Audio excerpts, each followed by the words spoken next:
Good morning mga kapatid.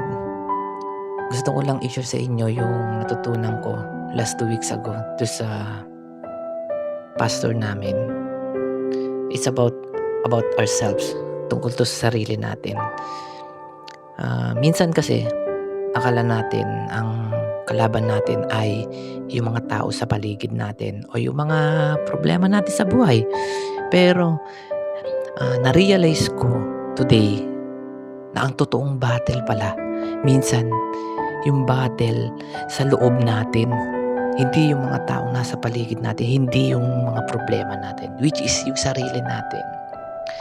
I-share ko sa inyo yung Bible verse na to na pinagkunan ng mga mensahe ng aming pastor, which is from Galatians 5:16 to 17. Sinabi doon na magkalaban ang laman at ang spirit. Yung flesh, gustong gawin yung mga gusto natin minsan, like pride, yung galit, o yung mga bagay na alam natin hindi nakaka-please kay God.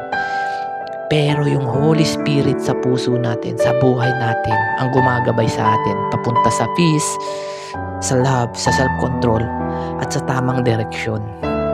At habang nakikinig ako sa preaching, may tumama talaga sa puso ko. Talagang hindi ko ma-explain yun, pero God, give me the wisdom. Sabi nga, hindi sapat na kilala ko lang pala si God. Kailangan araw-araw natin siyang piliin. Araw-araw natin siyang isundan sa buhay natin. Kaya mga kapatid, hindi madaling maging mabuting tao araw-araw. Dahil sa mga nakakasama natin sa paligid, hindi madaling kontrolin ang mga emosyon, yung mga bagay na tulad ng temptation at overthinking. Pero ang magandang reminder sa akin nung mensaheng ito is this: hindi natin kailangan lumaban mag-isa, which is kasama natin ang Panginoon sa lahat ng laban. Kasi kapag ginayaan natin gabayan tayo ni Lord, bibigyan niya tayo ng lakas para piliin ang tama kahit mahirap. Kaya sa lahat ng nanonood ngayon, if pagod ka na, if may silent battles ka, or feeling mo nahihirapan ka maging strong, always remember, stay connected with God. Mag-pray ka kahit simple. Tapos basahin mo yung mga salita ng Panginoon. At hayaan mo ang Holy Spirit ang kumilos sa buhay mo. Hayaan mo yung Holy Spirit ang siyang mag-lead sa buhay mo.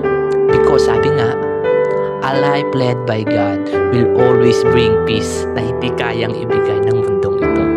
Kaya kung may natutunan ka sa mensahe ko, leave comment below and like, share, and follow my account for more inspirational message and Bible verse. God bless us all mga kapatid.